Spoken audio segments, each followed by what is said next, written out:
감사합니다. 이 더운 날씨에 여의도까지 와주셔서 너무나 감사합니다.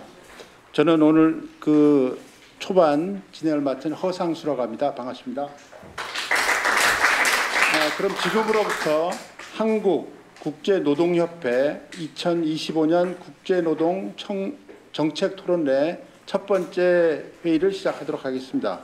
오늘 주제는 자료집에 나와 있는 것처럼 국제노동기구가 유럽연합에서 본 플랫폼 종사자의 보호 쟁점과 과제에 관한 것입니다. 2025년 국제노동정책토론회는 한국국제노동협회, 한국플랫폼 프리랜서 노동공제회, 국회의원 김주영 의원실, 국회의원 김영동 의원실, 한국공인노무사회가 공동 주최하고 한국국제노동협회가 주관하는 행사입니다.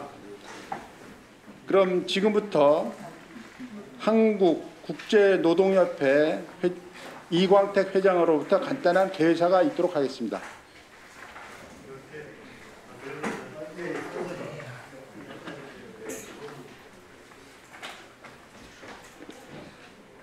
우리 단체 이름을 한국국제노동협회라고 번역을 해주셨는데 한국 아에로협회입니다. 한국 아에로협회. 아에로를 국제노동기구죠. 한국국제노동기구 협회 그러면 너무 길으니까 그냥 아에로협회로 얘기를 하고 있습니다.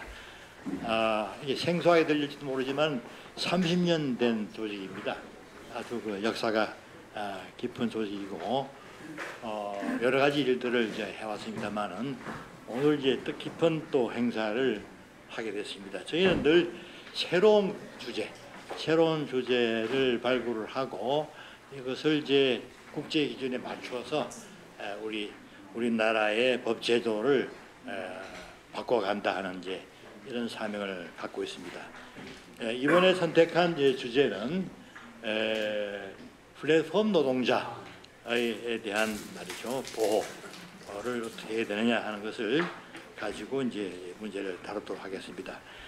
개회사를 제가 거기에 썼지만 그 요약해서 이제 설명을 드리겠습니다. 4차 산업혁명으로 대변되는 ICT의 발전은 정치, 경제, 사회와 산업 전 분야의 변화를 주도하고 있습니다. 산업 디지털화는 기존 산업에 정보통신 기술이 융합되면서 산업 전반의 생산성, 효율성, 경쟁력을 높이는 것을 의미합니다. 이는 단순히 기술 도입을 넘어서 비즈니스 모델, 조직 문화 전반의 변화를 포함하고 제품 및 서비스 혁신, 공정 혁신, 효율성 및 친환경 혁신을 이끌어내는 원동력이 됩니다. 플랫폼 노동은 스마트폰 사용이 일상화되면서 앱이나 소셜 네트워크 서비스 등의 디지털 플랫폼에 소속돼서 일하는 새로운 고용 형태입니다. 대리운전 앱, 배달 대행 앱처럼 고객이 스마트폰 앱 등 플랫폼의 서비스를 요청하면 이 정보를 노동 제공자가 보고 고객에게 대리운전이나 배달 서비스를 직접 제공하는 형태로 이루어집니다. 배달 운동기사 등 다양한 분야에서 확산되고 있는 이 고용 형태는 노동의 유연성을 높였다는 평가를 받고 있는 한편 일자리의 불안정성 증가와 법적 보호의 부재라는 문제가 뒤따르고 있습니다. 플랫폼 노동 종사자들은 기존의 임금 근로자와는 다른 방식으로 노동을 제공하고 있어서 노동법이나 사회보장제도의 보호를 받지 못하는 사각지대가 존재하고 있으며 노동자의 권리 보장이 점점 취약해지고 있다는 우려의 목소리가 커지고 있습니다. 유럽연합 집행위원회는 2021년 12월 플랫폼 노동의 고용지위 5분류에 대응하고 플랫폼 기업의 알고리즘 관리에 공정성, 투명성, 책임성을 확립하고 기업의 신고 의무를 제도화하는 플랫폼 노동의 노동 조건 개선을 위한 입법 지침안을 발표하였습니다. 이에 따라서 유럽의회는 고용관계의 5분류 및 알고리즘 관리로부터의 보호 강화에 집중하는 수정안을 2022년 12월에 발표했으며 이는 2023년 2월 유럽의회 본회의에서 통과되어 유럽의회 입장으로 채택되었습니다. 한편 국제노동기구는 지난 2018년 총회에서 보다 공정한 마이크로 워커를 위한 18가지 기준과 사회적 보호 체계 3가지 기준을 통해서 플랫폼 노동자의 노동법 보호를 위해 플랫폼 노동과 관련한 국제 기준을 국제 노사정 논의를 거쳐서 2026년 내년까지 기본 협약 또는 권고를 채택하기로 하였습니다. 아이로는 이미 2024년 2월 1월 플랫폼 경제에서 양질의 일자리 실현 보고서를 마련한 바 있습니다. 최근 지난 6월 달입니다. 제 113차 총회에서 플랫폼 경제에서 양질의 일자리 디센트 워크입니다. 관련 논의를 하였는데 아이로 공식 입장으로 관련 기준을 협약과 권고 둘 다 동시에 채택하기로 이렇게 의결을 했습니다. 저희 아이로 협회는 2019년 봄부터 봄 가을로 2차례 정책 토론회를 이제 개최하여 아이로의 기본 협약 비준을 위한 분위기 조성에 정성을 바쳐서 강제 노동에 관한 29호, 또 결사 자유에 관한 87호, 단결권에 관한 98호 협약을 2021년에 비준하는데 일조를 하였습니다. 앞으로 10개 기본 협약 중에 하나 남은 게 있죠. 강제 노동 철폐에 관한 105 협약 이거 마저 비준하고 그 밖에 이제 또 2019년 100주년 아이로 100주년 기념해가지고 앞으로의 전망 펼쳐질 사회는 이제 인간 중심의 노동을 확보하겠다는 겁니다. 이를 위한 새로운 노동 시설을 확보하는 노력을 계속할 것을 다짐합니다. 이 과정에서 저희 협회는 이 정책 토론회를 국회 환경노동위원회 소속 의원들과 공동으로 개최해 왔습니다. 특히 지난 하반기에는 양당의 간사를 맡고 계시는 김영도 의원님과 김주현 의원님과 함께 이제 했기 때문에 여야의 구분이 없다는 사실을 입장했습니다. 이번에는 좀 지연이 됐지만은 양당 간사님들의 참여하에 한국 플랫폼 프리랜서 노동공제회 이사장님 와 계십니다만은 그리고 공인노무사회와 공동으로 이제 토론을 개최하게 되었습니다. 그래서 이제 이 정책 수립에 적지 않게 기여하리라고 생각이 됩니다. 그 또한 조금 늦게 이제 했지만 한국노동연구원에서도 이 주제에 대한 관심을 가지고 지원을 해 주셔서 오늘 아마 오찬을 이제 노동연구원에서 제공하도록 그렇게 되었습니다. 금년 9월이면은 저희 협회가 창립된 지 30주년을 맞이합니다. 그래서 저희가 30주년 행사를 준비를 하고 있습니다. 많이 기대해 주시기 바랍니다. 모처럼 이제 유익한 토론이 되기를 바라면서 오늘 주제 발표를 하실 이제 남공준 박사님 그리고 한광수 교수님 그리고 토론을 맡으신 이제 권호선 교수님 또 노동공제회 송명진 사무국장님 그리고 공인노무사회의 배동희 노무사님 그리고 고용노동부의 손세롬 사무관님께 감사를 드립니다. 고맙습니다. 네, 대단히 감사합니다. 이 한국국제노동기구 협회가 갖는 가장 중요한 기능은 지금 이사장님이 소개한 것처럼 여야를 넘나들고 그다음에 노동자 전국 조직을 양대 노총을 다 같이 한 자리에 모실 수 있고 그다음에 이제 학자와 그다음에 연구자 그다음에 노동부에서도 모일 수 있는 그런 이제 어떤 징검다리 조직이라고 저는 생각하고 우리 사회에서 굉장히 중요한 역할을 앞으로도 계속 할 것이라고 생각합니다. 지금 노동위원회 양당 간사들께서 안 오셨는데 오시면 이제 얘기를 듣기로 하고요. 이어서 오늘 공동 주최해 주시는 제가 개인적으로 존경하는 우리 한국 플랫폼 프리랜서 노동공제의 김동만 이사장님 인사말을 듣도록 하겠습니다. 감사합니다. 네, 반갑습니다. 김홍만입니다. 객식이 크게 중요한 건 아닌 것 같습니다. 행사 준비하신다고 정말 우리 이광택 교수님 너무 우리 회장님 너무 고생하셔가지고 제가 그 까톡 이렇게 주고받는 걸 보면서 우리 이선길 교수님을 너무 괴롭히구나 이렇게 생각했는데 이렇게 준비하시는 게 너무 너무 힘드시지 않습니까? 큰 박수 한번 보내주십시오. 시간이 많이 지체가 됐어요. 그래서 제 자세한 내용은 10페이지하고 11페이지 인사말로 대신을 하고요. 우리 김주영, 김행동 우리 의원이 와야 한국 아이로협회 예산 집행을 좀 많이 좀 지원을 해라. 여기서 학답 좀 받고 해야 되는데 왜 이렇게 늦게 오는지 모르겠습니다. 같이 함께 해주셔서 좀 감사드리고요. 제가 이제 한 말씀만 드리는 거는 우리 플랫폼 공제회가 4년째를 맞이하고 있습니다. 지금 플랫폼 프리랜서 노동자들이 정확한 통계는 노동부에서 왔다 갔다 합니다만 862만 명으로도 발표했다고 하는데 지금 이동 노동자들 참 안전이 정말 지금 포기문으로 굉장히 걱정되거든요. 어제 저희들이 종로 동대문에서 생수하고 토시를 나눠줄 행사를 했습니다. 근데 굉장히 힘든 그런 상황을 보고 큰 걱정을 하고 있다는 말씀 좀 드리고 싶고요.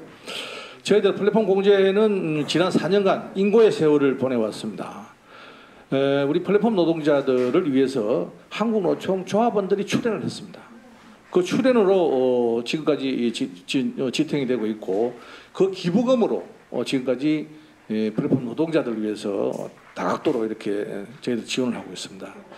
이제는 오늘 이 토론을 통해서 좀 새롭게 우리 플랫폼 노동자들의 법적 사각지대를 좀 이렇게 보강하고 또 복지 부분도 정부에서 좀 예산으로 책정을 해서 지원하는 그런 시스템이 되면 좋겠다는 말씀을 꼭 전해드리고 싶습니다. 오늘 폭염에도 불구하고 많은 분들이 참석했습니다. 또 어쨌든 오늘 발제 또 토론하신 모든 분들께 감사드리고요. 오늘 참석하신 모든 분들의 것을 기원합니다. 고맙습니다. 예, 감사합니다. 그러면 박기현 한국공인노무사회 회장님의 축사를 듣도록 하겠습니다. 앞으로 좀 나와주십시오.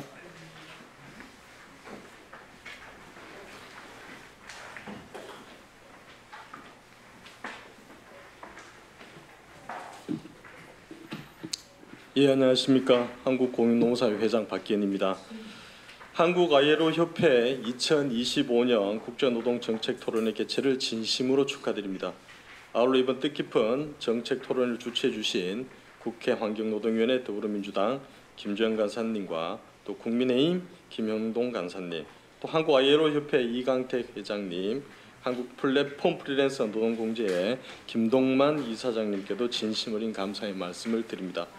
또 오늘 좌장을 맡아주신 이승길 교수님과 발제를 해주신 남궁준 연구위원님, 한광수 교수님을 비롯해 토론자로 참석해주신 우리 권호성 교수님, 또 송명진 사무국장님, 배동희 공인노무사회 부회장님, 김두진 사무관님께도 감사의 말씀드립니다. 오늘 ILO와 EU에서 본 플랫폼 종사자의 보호 쟁점과 과제라는 주제로 열리는 정책 토론회는 우리 노동시장과 노동법 체계가 당면한 가장 첨예한 현안 중 하나를 다룬다는 점에서 매우 시의적절하고 의미 있는 자리가 아닐 수 없습니다. 플랫폼 노동은 4차 산업혁명과 또 디지털 경제 확산 속에서 급격히 성장하고 있으며 새로운 일자리 형태로 자리 잡고 있습니다.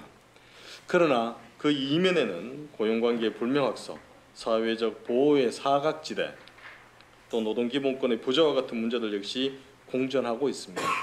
특히 자영노동과 종속노동의 경계에 있는 이른바 혼성고용은 기존의 노동법 체계로 포섭하기에 많은 어려움을 안고 있습니다.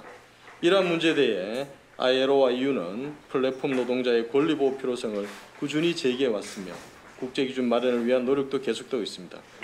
오늘 이 자리는 그러한 글로벌 흐름 속에서 우리 사회가 어떤 방향으로 나아갈지를 진지하게 모색하는 귀중한 논의의 장이 될 것입니다. 오늘 논의되는 플랫폼 종사자의 법적 지위와 권리 보호 문제는 더 이상 이론의 영역이 아니라 실질적 정책 대안이 시급한 사안입니다.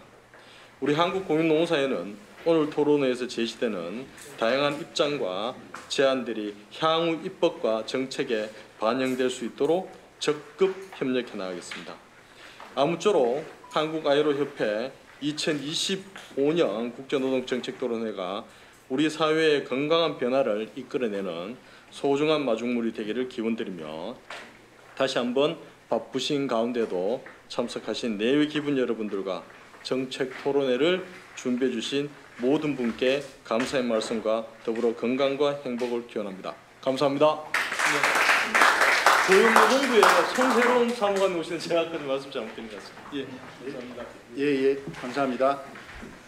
자, 지금 그 국회의원 두 분이 안 오셔가지고요. 오시는 대로 간단한 인사말을 듣기로 하고, 그 다음은 이승준 교수님이 좌장을 맡아가지고 발제와 토론을 듣도록 하겠는데요.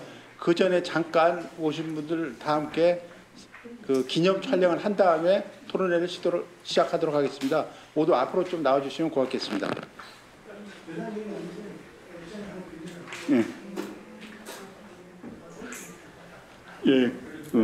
지금부터 그럼 저희들이 발제와 토론을 하겠습니다. 오늘 자장을 맡게 된 아이로협회 부회장인 이승길입니다. 먼저 오늘 시간 저기를 보니까 조금 앞에 행사가 좀 약간 길어져서 당초 그 시간대로 이렇게 하는데 발제 시간을 조금 한 7분 정도 더 줄여주시면 더 좋고, 그래서 이제 오늘 토론자분들이 다 읽고 오셨기 때문에 그 핵심만 좀 이렇게 간단히 얘기를 해주셔도 괜찮을 것 같아요. 그리고 이제 한 15분 정도, 25분인데 한 15분 정도 내에서 해주시고, 그 시간 봐서 토론자분도 하는데, 여기서 하여튼 12시 5분 전에 무조건 그냥 철수를 하겠습니다. 그러니까 그렇게 양해를 좀 하고요. 그다음에 오늘 이제 의원님들이 두 분이 사실 평소에는 항상 오셨는데, 그 김영동 의원은 지금 외우 중이라고 이렇게 얘기를 하셔서 못 오셨고, 김지용 의원님은 보통 이제 식사를 하시면 안 오시는데 오늘은 식사 시간을 좀 변했다고 그럽니다. 그래서 오늘 김지용 의원님은 그 점심 시간에 만나 뵈시면 좀 될 것 같습니다. 그럼 먼저 그 두 분의 발표가 있는데, 첫 번째 발표로 아이로 플랫폼의 노동 논의 협약과 권고의 진행과 상황에서 한국노동연구원의 남궁중 연구위원님께서 발표해 주시겠습니다. 부탁드리겠습니다.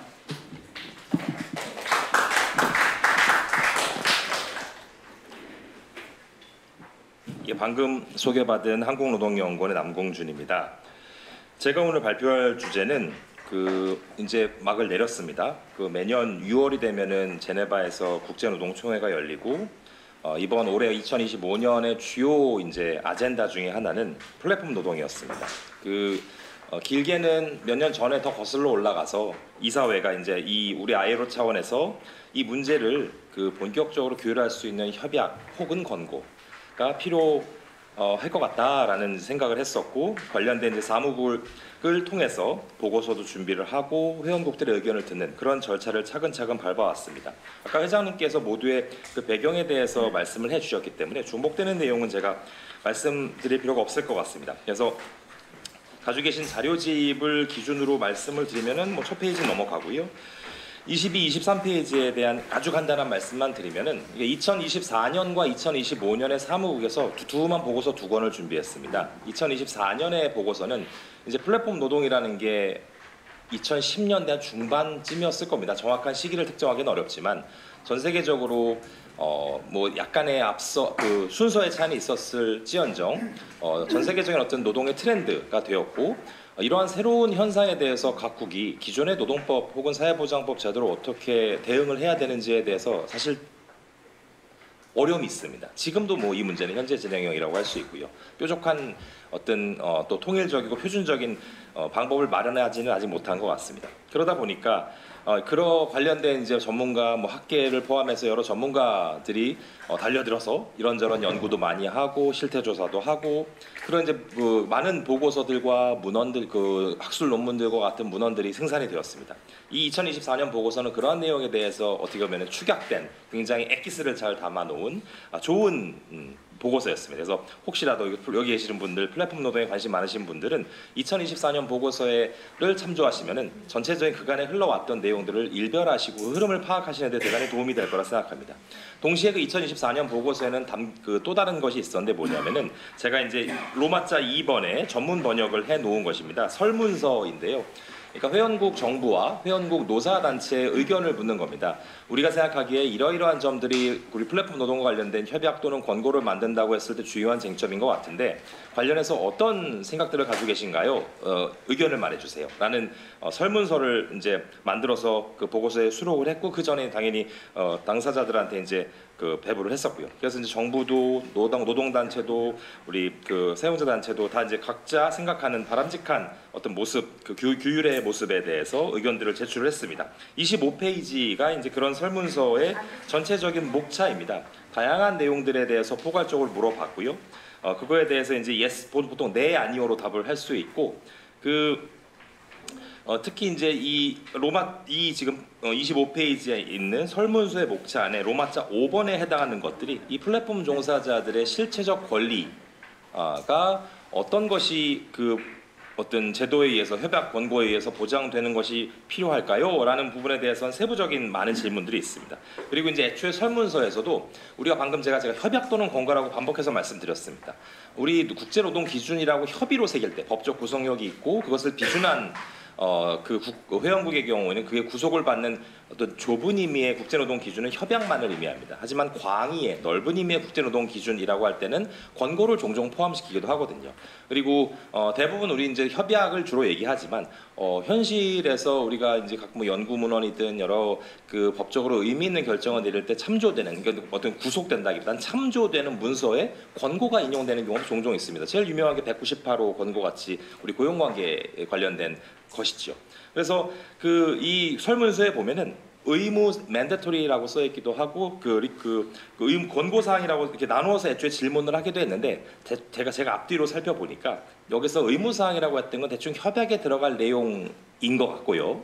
그리고 권고 사항이라고 하는 거는 조금 더 디테일하고 조금 더 민감할 수 있는 쟁점들에 대해서 물어본 것으로서 권고에 들어갈 법한 내용들을 정리해 놓았다는 인상을 제가 받았습니다.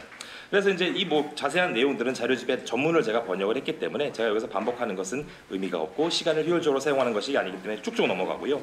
바로 제가 말씀드리고 싶은 거는 이제 그 37페이지입니다.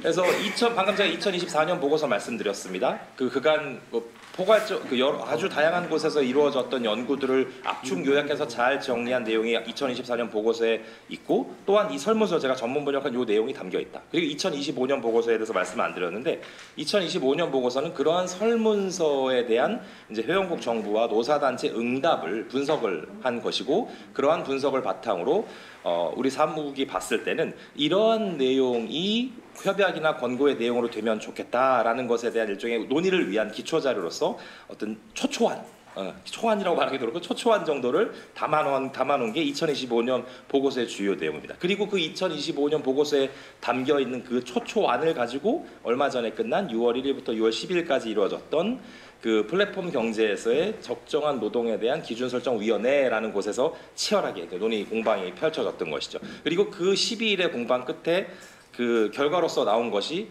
내년에 이제 권고일척의 승부가 될 내년에 협약 채택을 하든 권고 채택을 하든 그 승부가 이제 종지부를 찍을 내년에 다시 한번 논의하기 위해서 사용할 이제 그때 논의 2026년 논의 기초 자료로서 그 진정한 의미 어떤 초안을 이제 나온 겁니다. 그래서 설문서가 한 덩어리가 있고 그 보고서 2025년 보고서에 담겨 있는 회원국의 응답을 바탕으로 초초안이 있고 그리고 6월 10일 이후에 이제 ILO에서 내놓은 초안 이렇게 세 덩어리 어떻게 보면 문서가 있다고 보실 수 있겠습니다.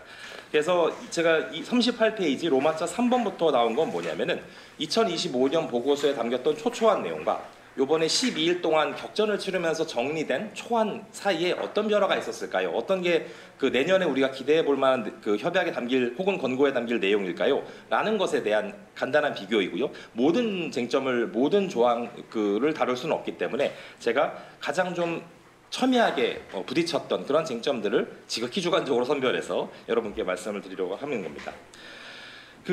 일단 뭐든지 우리 법에서 중요한 문서에서는 개념 정의부터 하고 들어갑니다. 당연히 플랫폼 노동이다 보니까 디지털 노동 플랫폼이 제일 중요한 주인공 중에 하나인데 어떤 걸 여기서 이것을 개념 정의를 하고 있는지가 당연히 주요 쟁점 중에 하나였습니다. 38페이지 박스 표 안에 있는 내용인데요.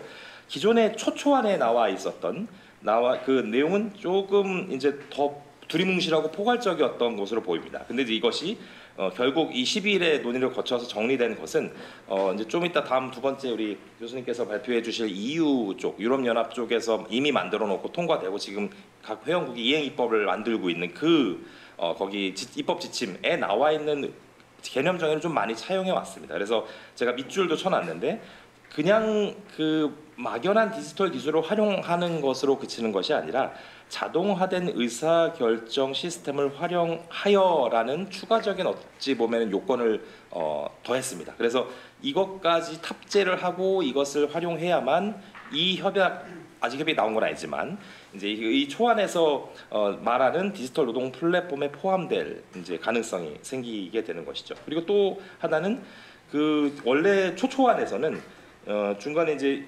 영어에서도 제가 영어 부분에서 밑줄을 쳐놨는데 서비스를 조직한다. 이 참 오거나이즈 프로비전 오브 서비스를 우리말로 어떻게 번역할지 늘 고민이 되긴 합니다. 근데 편의상 일단 일반적으로 번역되는 것처럼 노동을 조직한다라는 표현을 쓰는데 원래 초초화는 오거나이즈만 있었던 것이 and or facilitate라는 문구가 단어가 하나 추가됩니다. 이게 무슨 의미가 있느냐? 기존에 오거나이즈 레이버든 서비스든 했던 것은 꽤나 우리 플랫폼 이 디지털 노동 플랫폼이 그립을 노동이 구체적으로 서비스가 어떤 식으로 수행되어야 하고 어떻게 되어야 하는지에 대한 룰을 세팅을 하고 그 방식에 대해서 어느 정도 개입을 한다는 함의가 녹아 들어가 있습니다. 근데 여기서 facilitate라는 말이 들어감으로써 단순 중개 알선까지도 여기서 말하는 디지털 노동 플랫폼에 포함될 가능성이 생긴 거라고 저는 이해하고 있습니다. 그래서 이를테면은 외국의 아마 미국 기업일 텐데요. 업워크라든지 태스크래빗이라든지 여기서는 구체적인 어떤 어떤 거래 조건 혹은 노동 조건에 대해서 직접 제시하지 않거든요. 그냥 어찌 보면 그 서비스를 원하는 사람과 그 서비스를 제공할 수 있는 사람을 이렇게 매칭해 주는데 주력하는 플랫폼인데 이런 플랫폼 기업들도 여기서 말하는 퍼실리테이트 워크는 해당이 되는 걸 수 있으니 포함될 수 있겠다. 이런 식의 변화가 있었습니다. 이게 좀 눈여겨볼 만한 지점이었습니다. 그리고 이제 두 번째는 이번에 이제 종사자죠. 노동자라고 표현할 수도 있겠고요. 디지털 플랫폼 종사자에 대한 정의도 당연히 중요할 수밖에 없는데 방금 전에 디지털 노동 플랫폼에 퍼실리테이트가 들어갔으니 촉진이라는 말이 들어갔으니 당연히 디지털 플랫폼 종사자의 정의에도 퍼실리테이트가 들어가는 것은 자연스러운 반영인 것이고요.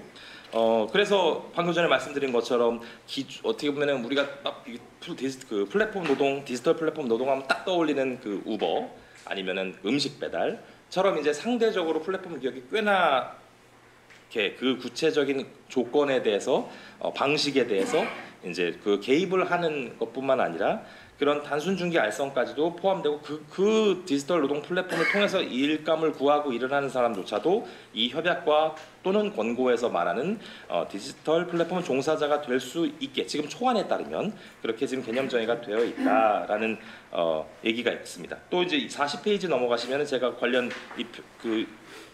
변경된 사항에 대해서 말씀을 드렸는데 원래 초초안에서는 리뮤너레이션 우리말로 보수라고 옮길 수 있는 용어만 있었습니다. 근데 이제 이게 사용자 단체나 기타 이제 다른 회원국 정부에 의해서 리뮤너레이션이라는 용어는 우리가 보통 노동법에서 말하는 임금의 함의를 그런 뉘앙스를 강하게 띠기 때문에 마치 디지털 플랫폼 노동의 종사자가 근로자로 인정될 수 있을 것 같은 그런 어떤 뉘앙스가 있다. 라고 해서 이 부분에 대해서는 사용자 단체 측에서는 우려할 수 있는 지점이겠죠. 그러다 보니까 이거기다가 뒤에 페이먼트라는 이제 표현을 추가하자. 그래서 이제 리뮤너레이션이 상대적으로 조금 더 임금성이 가까운 어떤 금전적 대가 지급의 함의를 가지고 있다면은 그보다는 조금 더 우리가 흔히 속된 말로 건 바이 건, 단건 건당 이렇게 수수료를 지급하는 형식. 그런 금전 지급을 조금 더 직접적으로 지칭하는 페이먼트라는 표현을 집어넣어서 그거를 좀 넓게 가져가자라는 이제 의견이 제시되고 그게 반영이 됐습니다. 그래서 이제 뭐 아이로 사무국의 입장은 리뮤너레이션이라는 게 반드시 그 임금 좁은 의미의 그 근로관계, 좁은 의미의 고용관계에서 말하는 웨이지를 반드시 그러는 거 아닙니다라고 이제 이래차례 그 보고서를 통해서 말은 했으나 어쨌거나 이 회원국들과 사용자단체는 일부 회원국들과 사용자단체는 그 부분에 있어서 페이먼트를 강하게 주장을 해서 이 문구가 들어가게 되었습니다. 그래서 이렇게 해서 어떻게 보면 제일 중요한 두 주체의 개념 정의가 이루어졌고요. 저는 빨리 한다고 생각했는데 시간이 생각보다 많이 쓰고 있습니다. 예. 그리고 세 번째는 이제 산업안전보건입니다. 산업안전보건은 뭐 최근의 추세가 그렇죠. 우리나라도 그렇고 외국도 그렇고 좁은 의미의 근로관계의 한 축인 이제 근로자만을 대상으로 근로자 보호만을 위해서 산업안전보건 법령들이 그 인적 적용 대상을 가져가지 않습니다. 그보다 더 넓은 우리나라도 이제 뭐 아직 여전히 그 특수형태 근로종사자 개념이 산업재해보상보험법에서는 노무제공자로 바뀌었는데 산업안전보건법에서는 여전히 특수형태 근로종사자 개념이 남아 있죠. 그 특수형태 근로종사자든 아니면은 가맹사업주 그 점주의 근로자 등 아니면은 그 이륜 자동차를 통해서 배달하는 사람이든 그런 사람들이 전통적인 또 전형적인 근로기준법상 근로자가 아님에도 불구하고 산업안전보건법의 어떤 적용 범위 내로 들어왔지 않습니까? 그런 것처럼 전 세계적으로도 근로자를 넘어서는 어떤 취업자들에게도 산업안전보건 법령이 대체로 적용되는 게 좀 추세라고 할 수 있을 텐데 이번 플랫폼 노동에서도 그런 당연히 우리가 안전과 생명, 건강에 관련된 것은 좁은 의미의 근로관계에 국한될 필요가 없다는 문제의식을 바탕으로 이 플랫폼 노동 협약 혹은 권고에 대한 초안에서도 이런 내용이 반영이 되었습니다. 이 산업안전보건 같은 경우는 조금 특이한 점은 다른 보수나 노동시간과 같은 조금 더 실체적인 그 전형적인 노동 조건의 경우에는 좀 대승적으로 우리가 좀 그 합의할 수 있는 것을 협약 내용에 그러니까 덜 민감한 거 그리고 민감하고 디테일하고 굉장히 좀 파괴력이 있어 보이는 그런 거는 권고에 집어넣는 게 사실 우리 국제 이 ILO에서 좀 이게 통과시키기 위해서 그 보통 해온 방식이었는데 산업안전보건 관련해서는 꽤나 지금 자세한 내용에 대한 거를 권고가 아니라 협약에 집어넣었다는 게 특징적이고 최근에 어떤 산업안전보건 문제에 대해서 우리가 근로관계를 넘어서 적용해야 된다는 강력한 어떤 그런 국제적인 흐름을 다시 한번 확인하게 되는 계기가 되었습니다. 그리고 44페이지 넘어가시면은 이번에 이제 폭력과 괴롭힘, 뭐 우리식으로 표현하자면 직장 내 괴롭힘일 텐데요. 이 또한 그 우리 플랫폼 종사자에게도 이런 부분에 대한 보호가 필요하다라는 문제 의식이 있었고 관련해서 그 이미 2019년에 꽤 큰 이슈였었던 그 190호 폭력과 괴롭힘에 관한 협약을 인용하는 방식으로 지금 그 협약 초안에 들어와 있습니다. 그래서 이거 논란이 좀 있었습니다. 왜냐하면은 그 애초에 이 190호 협약을 비준하지 않은 국가라 하더라도 만약에 이 플랫폼 노동 협약이 만약에 채택이 되고 이것을 비준하게 되면은 결과적으로 190호 협약을 비준하지 않았음에도 불구하고 플랫폼 종사자만큼은 그 190호 협약에서 말하는 바를 회원국 입장에서 이행을 해야 되는 의무가 생기는 것이니 이게 뭔가 조금 엇박자가 난다. 그런 문제의식이 좀 반영이 되었었습니다. 그 논란이 좀 되었었습니다. 그런 게 있었고요. 하지만 워낙 뭐그 폭력과 괴롭힘 이것도 넓은 의미의 산업안전보건의 연장선에서 얘기가 되는 것이니만큼 어떤 그 큰 명분은 여전히 여기에 유지가 되었고 그래서 현 상태로 협약 초안에 반영이 되었습니다. 그 다음에 이제 굉장히 이제 논란이 되고 중요한 쟁점인 플랫폼 종사자의 고용상 지위 오분류 방지입니다. 여기서도 이제 아까 제가 잠깐 언급드렸던 198호 권고가 인용이 됩니다.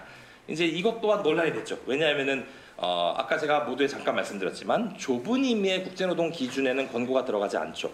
비구속적이니까요. 그런데 협약 구속력이 있는 협약에서 구속력이 없는 권고를 인용해버리면 결과적으로 이 협약을 비준하게 되면 내가 굳이 구속되지 않아도 되는 198호 권고의 내용에 적어도 플랫폼 종사자에 관해서만큼은 구속이 되는 일이 발생을 하니 이 또한 나름 쟁점 사항이 되었습니다. 그래서 그 문제가 그런 게 논란이 좀 되었고요. 하지만 현재 어쨌거나 결의 초안에는 협약 초안에는 이렇게 들어오게 되었습니다. 그리고 46페이지 넘어가시면 이제 보수와 노동 시간입니다. 뭐 당연히 제일 중요한 근로 조건, 노동 조건이 이제 보수와 노동 시간일 수 있는데. 그 아까 제가 잠깐 말씀드렸듯이 그 우리말로 보수로 번역되는 리뮤너레이션이란 말을 원래는 초안에서는 그 하나만 두었는데 페이먼트란 말이 추가되었다라는 거는 제가 언급을 드렸고요. 그리고 이제 이 보수와 관련해서 그 개념 정의는 이제 그 초안의 3조에 나오는 거고 22조, 23조, 24조가 이제 이런 보수랑 관련된 플랫폼 종사자에게 어떤 권리가 제공되어야 될 것인가에 대한 내용을 담고 있는데 뭐 약간 이제 뭐 우리 입장에서 근로기준법상 나와 있는 유사한 내용들, 그러니까 좀 절차적인 내용들, 그러니까 통화로 지급돼야 되고 그리고 그 정해진 기한 내 그 전액이 우리 전액불 원칙이라는 근로기준법 원칙도 있지 않습니까? 기한 내에 지급돼야 되고 어찌 보면 뭐 기본적인 또 기초적인 원칙을 얘기했는데 하나 눈여겨볼 만한 것은 적정한 수준일 것. 영어 단어로는 adequate이라고 써 있는데 이 적정한 수준일 것이라는 게 민감한 주제 중에 한 쟁점 중에 하나였습니다. 왜냐하면은 어떤 국가에서는 플랫폼 종사자는 전형적인 자영업자라고 이제 처리가 되는 경우가 있는데 그런 경우에 그 보수의 수준에 대해서는 사실은 노동관계법률이 적용이 되지 않으니 이거를 왜 그 적정한이라는 어떤 그 보수 수준에 대한 언급을 하느냐라는 것이 쟁점이 되었는데 이게 그렇다고 해서 이게 그래도 여기 지금 그 협약 초안에 담길 수 있었던 이유는 사무국에서 설명을 하기를 이 적정한 수준일 것이라는 표현, adequate이라는 표현은 이미 ILO에서 생산한 여러 문서에 사용이 된 바 있고 이 adequate이라는 용어의 구체적인 내용은 각 회원국이 알아서 정하는 거다. 이거는 어떤 ILO 차원에서 일정한 선이 있는 거, 이 객관적인 그 수준이 정해진 게 아니라서 이것을 강제하거나 뭐 그런 건 아니니 회원국이 스스로 정할 수 있어서 그런 설명을 덧붙였고 그래서 이제 결과적으로 이것이 협약 초안에 들어오는데 성공할 수 있었습니다. 그리고 이게 보수와 관련된 내용은 그 정도 있고요. 어느덧 이제 마지막 얘기인데요. 이제 노동 시간이 뭐 제가 개인적으로 제가 개인적으로 보기에도 그렇고 실제 이 보고서든 아마 회의에서도 가장 민감한 쟁점 중에 하나였습니다. 왜냐하면 플랫폼 노동을 기존의 전통적인 어떤 노동과 구별하는 가장 큰 지점 중에 하나는 이제 우리가 기본 일반적인 근로자 같은 경우는 정해진 시간 동안 그 전체의 시간 동안 내가 사용자에게 나의 노동력을 제공할 수 있는 상태에 만들어 놓고 그 주어진 사전에 약정된 시간에 사용자가 지시를 하면은 그것을 따라서 근로를 제공하는 것이 이제 우리가 알고 있는 익숙한 로직이지 않습니까? 근데 플랫폼 노동의 경우는 그 일종의 처분 가능한 대기 상태로 둔 시간을 유급 처리할 것이냐, 임금을 지급해야 되는 시간으로 봐야 될 것이냐 자체가 아주 첨예한 쟁점이죠. 실제 플랫폼을 제일 이제 그 사용자 입장에서 좋아하는 이유는 실제 손님을 택시를 예를 들면 혹은 음식 배달을 예를 들면 실제 손님을 태우고 이동하는 시간, 음식을 실어서 이동하는 시간만 사실은 어찌 보면은 그 개별 행위에 대해서만 대가를 지급한다는 게 비용을 줄일 수 있다는 매력 포인트였거든요. 그 플랫폼 기업 입장에서는. 근데 그리고 또 그 종사자 입장에서는 실제 일감을 내가 받아서 수행하는 시간만 내가 유급 처리되는 대가를 받을 수 있는 시간이라고 한다면 일종의 소위 말하는 콜이 오기를 기다리는 시간은 전혀 그런 대가를 받을 수 없는, 보수를 받을 수 없는, 수수료를 받을 수 없는 시간이라고 한다면 이건 너무 불리하다고 생각을 할 수 있고 이 시장 위험을 원래는 일반적으로 기업이 사용자 감당해야 될 시장 위험이라는 경영 위험이라는 것을 이 플랫폼 노동 국면에서는 플랫폼 종사자가 다 떠안게 되는 상황이니 당연히 첨예한 여기서 갈등이 생길 수밖에 없거든요. 그 첨예한 갈등, 본질적인 갈등 국면이다 보니까 여기서는 협약에서도 이 부분에 대해서는 개념 정의조차도 합의에 이르기가 쉽지가 않았습니다. 그래서 원래 초초안에서는 들어왔었다가 그 초안에서는 빠져나가는 결론에 이르게 되었습니다. 뭐 일단 제가 준비한 자료에 대한 어떤 큰 그림 그냥 보여드리는 정도로는 이것으로 마무리할 수 있을 것 같습니다. 감사합니다.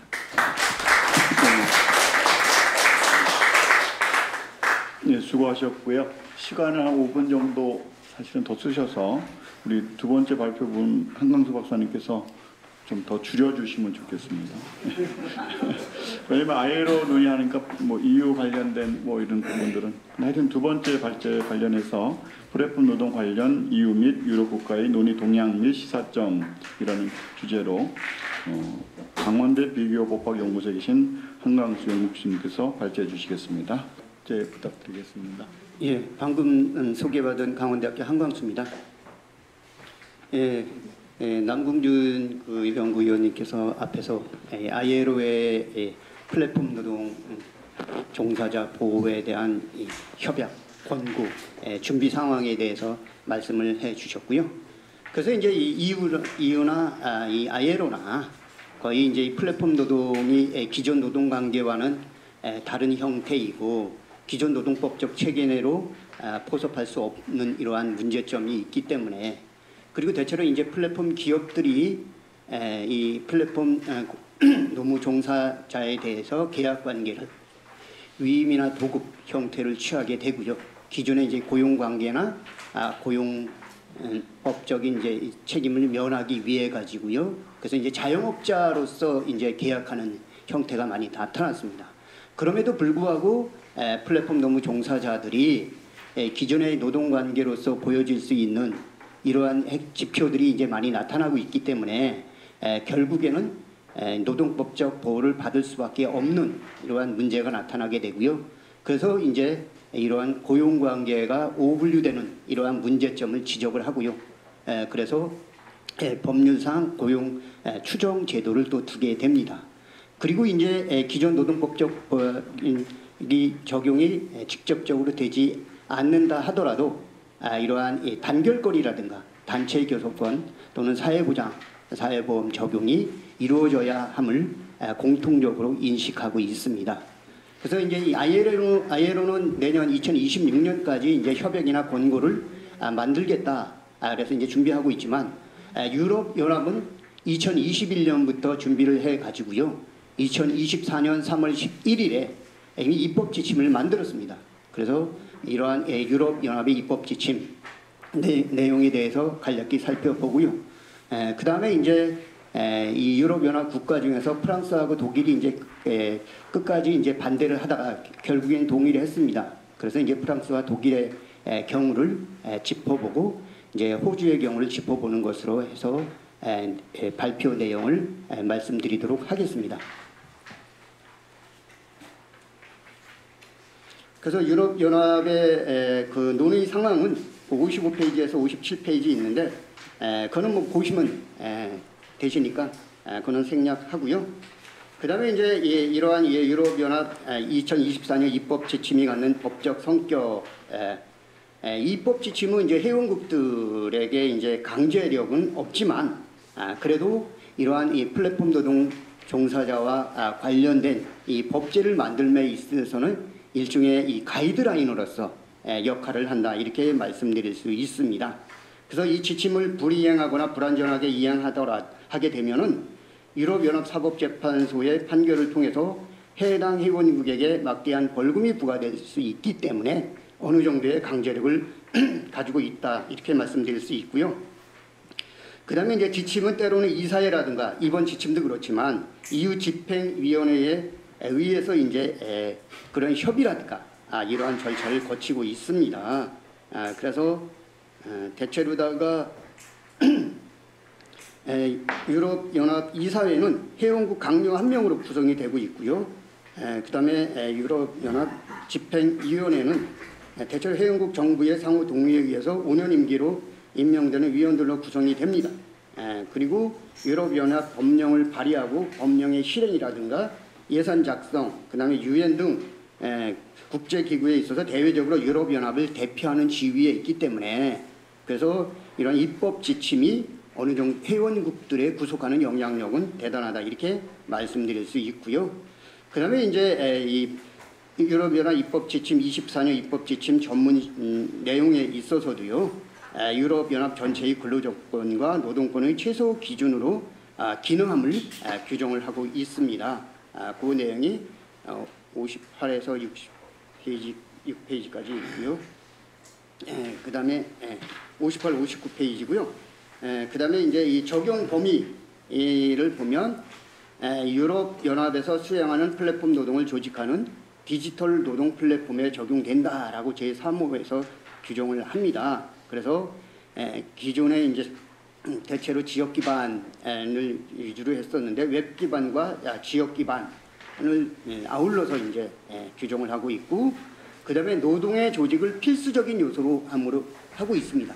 그래서 이 플랫폼 노무 종사자들도 노동을 수행하는 이러한 지위에 있는 것으로 보아 노동법적 보호 가능성을 열어놓고 있다, 이렇게 말씀드릴 수 있습니다. 그래서 이 개념도 보면 플랫폼 노동자와 플랫폼 노무 종사자 아울러 규정함으로 인해 가지고요. 플랫폼 노동자로서 노동법에 적용을 받지 않는 이러한 지위에 있는 사람들까지도 고용관계로 법적 추정 제도를 통해서 보호 가능성을 열어놓고 있다. 이렇게 말씀드릴 수 있습니다. 그래서 61페이지에 66페이지에 보면 입법 지침의 주요 내용은 가장 중요한 것은 고용관계의 법률상 추정 제도를 두고 있다라는 겁니다. 그래서 이 플랫폼 기업이 결국 이 플랫폼 노동 종사자에 대해서 지시와 통제가 있었다라는 이 증거가 발견되는 경우에는 법률상 고용관계로 추정하고 있습니다. 이러한 규정을 두고 있고요. 그런데 이제 한 가지 아쉬운 점은 2024년 입법 지침은 2021년 지침안과 23년 수정안에서 있었던 그 당시에는 5가지의 지표를 나열을 하고 그다음에 거기서 3가지 이상을 충족을 하면 이 법률상 고용관계가 추정되도록 이렇게 해서 좀 명확히 하고 있었는데 이것을 이러하게 명확히 이런 세부적인 기준안을 제시하지 않고 있다. 이것은 그 프랑스 같은 경우에는요, 대체로 이 노동법에서 이 플랫폼 노동 종사자를 임금 노동자가 아닌 자영 노동자로 별도로 규정을 하고 있습니다. 그럼에도 불구하고 단결권이라든가 단체 교섭권, 사회보장에 대한 이 권리 보장을 두고 있고요. 그다음에 독일 같은 경우는 이제 유사 근로자라는 이러한 개념을 통해 가지고 임금 노동자와는 다른 특수 형태 근로종사자들이라든가 플랫폼 노동과 같은 사람들이 이렇게 구분될 수 있는 내용을 가지고 있기 때문에 그래서 이 각 국가의 법률과 관습이라든가 판례라든가 이러한 태도를 통해 가지고 좀 더 유연하게 대응할 수 있도록 하기 위해 가지고요. 그래서 세부적인 기준안은 제시하지 않은 걸로다 이렇게 보여집니다. 그래서 뭐 나머지 내용들은 뭐 알고리즘 관리라든가 안전 보건에 대한 내용들 규정을 하고 있고 그다음에 플랫폼 노무 종사자들이라든가 대표들이 이러한 알고리즘이라든가 의사결정 시스템에 대한 이 내용들 구체적인 내용들을 설명받을 권리하고 재검토 요청권을 규정함으로 인해 가지고요. 어떠한 이 플랫폼 기업의 알고리즘에 대한 이 정보에 대한 제한, 정보 접근의 제한을 문제를 해결을 하고 있다 이렇게 말씀드릴 수 있고요. 그다음에 이제 단체 교섭 장려하기 위한 조치를 해온 국들로 하여금 이러한 내용을 포함하고 있고요. 그다음에 이 지침이 만들어지더라도 이 지침이 플랫폼 노동 종사자에게 부여된 일반적 보호 수준과 플랫폼 노동 종사자 대표에게 부여된 기존 특권을 축소하는 것으로 기능해서는 안 된다라는 규정을 둠으로 인해 가지고요. 최소 기준으로서 기능함을 두고 있고 이 각 회원국이 이 기준보다 더 나은 이러한 기준이라든가 법률이라든가 내용들을 가지고 있을 경우에는 그것이 적용되도록 한문에 있어서 일종의 보충적 효력을 규정하고 있습니다. 그 다음에 이제 플랫폼 노동 관련 유럽 국가의 논의 동향과 관련 판례라고 하고 있는데 저는 이제 3개국 독일과 프랑스, 호주를 확인했습니다. 그래서 이 독일 같은 경우에는 아직까지는 이 플랫폼 노동 종사자 보호와 관련한 법률을 제정하지는 않고 있습니다. 그렇지만 독일 연방노동사회부가 2020년 11월에 플랫폼 노동 종사자에 대한 보호 강화를 내용으로 하는 플랫폼 경제에서 공정한 노동 이 표제로 하는 정책 문서를 발표를 했습니다. 그래서 대체로 이러한 플랫폼 노동 종사자에게 노동법과 사회보장법상 보호를 확대하고요.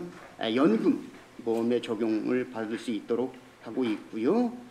그다음에 플랫폼 운영자에게 건강보험료를 부과하는 이러한 방안들을 제시를 하고 있습니다.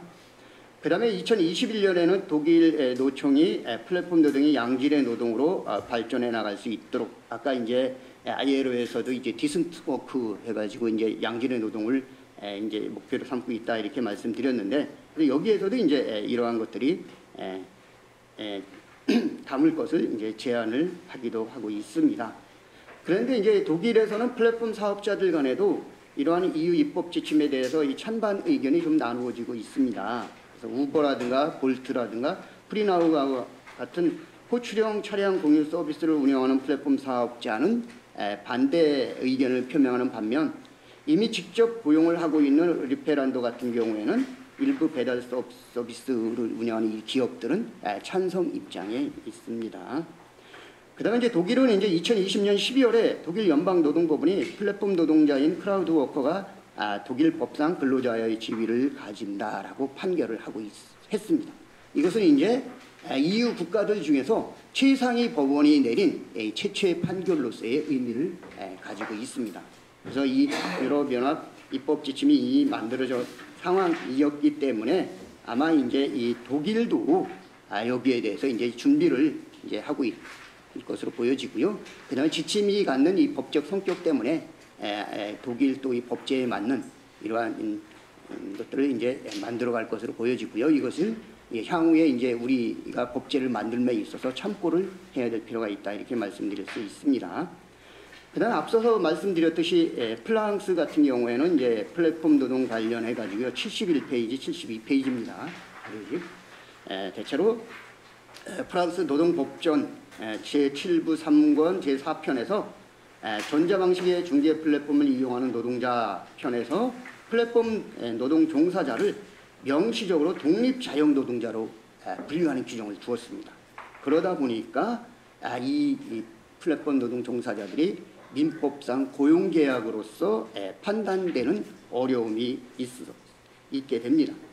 그래서 이제 프랑스 같은 경우에 이제 대체로 별도의 법률을 통해 가지고요 플랫폼 노동 종사자 보호를 하고 있습니다. 그래서 2016년에 노동과 사회적 대화의 현대화 및 직업적 격려의 보장에 관한 법을 통해 가지고요 대체로다가 플랫폼 노동자를 노동법상의 근로자는 아니지만 비임금 노동자로 규정하고요 노동관계 보장 규정을 둠으로써 즉 이러한 종사자들이 노동조합을 조직하거나 노동조합에 가입할 수 있는 단결권을 가질 수 있도록 하고 있고요. 그 다음에 단체 교섭권이라든가 파업권까지 가질 수 있도록 함으로 인해 가지고요. 실질적으로 기존 이 노동자와 별반 다를 바 없는 권리를 부여하는 내용을 담고 있습니다. 그 다음에 2029년에 교통정책 기본법안을 통해 가지고요. 플랫폼 노동자들에 대한 투명성 의무의 도입이나 사회적 책임 헌장의 신설, 플랫폼 노동자들의 대표 등에 관해서 규정을 하고 있습니다. 그렇다 보니까 이제 실질적으로도 비임금 노동자로 분류를 하고 있지만 어느 정도의 법적 토대는 가지고 있다 이렇게 말씀드릴 수 있고요. 그다음에 프랑스 법원 역시 2018년에 테이크 이지 사건 판결과 우버 플랫폼 차량 운전자 사건 판결에서 그때까지 제시되었던 왜냐하면 아까 말씀드렸듯이 비임금 노동자로서 자영 노동자로 분류됨으로 인해 가지고 민법상 고용계약으로 간주될 수 없는 이런 것에 대해서 이 정반대의 입장을 취하면서 어느 정도의 이 활동의 이행 조건이 정당화된다라고 하면 임금 노동자 관계로서 결정될 수 있다라는 이러한 가능성을 밝히고 있다 이렇게 말씀드릴 수 있고요. 그다음에 이제 호주 같은 경우가 이제 75페이지 이하입니다. 그래서 호주는 대체로 이제 집단적 노사자치 집단적 노동관계법을 중심으로 해가지고요. 대체로다가 전개되어 왔기 때문에 직접적으로 근로자 개념에 대한 별도의 규정을 두지는 않았습니다. 그러다가 1996년 사업자 관계법을 통해 가지고요. 노사관계위원회가 용역계약에 따라 노동을 수행하는 일정 부류의 사람들로 하여금 근로자로 선언할 수 있는 이러한 보편적 규정을 두고 있고요. 그 다음에 이것이 2009 공정노동법이 제정되면서 대체로 국가적 차원에서의 통일적 근로자 보호 입법으로서 기능을 하고 있습니다. 그래서 근데 이제 이 공정노동법 2009년 공정노동법에서도요 근로자를 단지 근로자와 사용자는 통상적 의미라고 해가지고 우리나라처럼 구체적으로 명시를 하고 있지는 않습니다.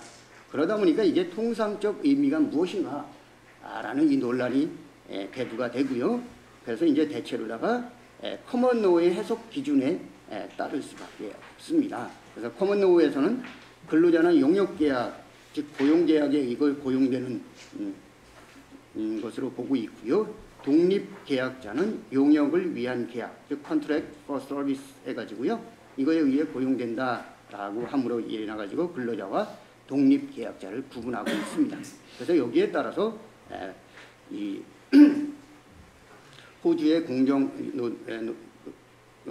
근로위원회가 결국에는 근로자성을 판단을 하고 있습니다.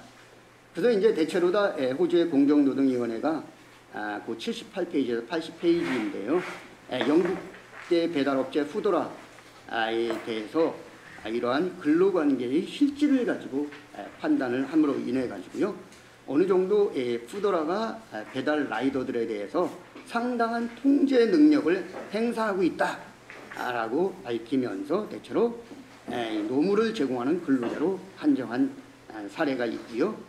그 다음에 이제 2019년 11월 우버이츠 판정에서는요, 대체로 우버이츠가 그러한 관계를 직접적으로 발견할 수 없다라고 해가지고 여기 이 사안에서는 대체로 구제 신청을 기각함으로 인해 가지고요, 노동법의 적용을 배제하는 판결을 내리기도 했습니다. 그 다음에 이제 2024년 2월에 호주 의회가 임시직 용역 플랫폼 노동자 등을 보호 내용으로 하는 공정노동법을 개정을 했습니다. 그래서 대체로 이 법률에서는 계약의 형식을 불문하고 그래서 노동법적 보호를 확대 적용받을 수 있도록 하고 있고요. 그 다음에 플랫폼 노동자의 최저 기준을 공정노동위원회가 결정하도록 하고 있습니다. 그래서 이 최저 기준에는 보수, 노동 시간이라든가 그 다음에 이 논무 제공에 대해서의 필요한 이러한 실비 변상이라든가 논무 제공 이력 정보나 그 다음에 집단적 노동권으로서 노조 활동에 대한 권리나 기준 이러한 것들을 포함하도록 있습니다.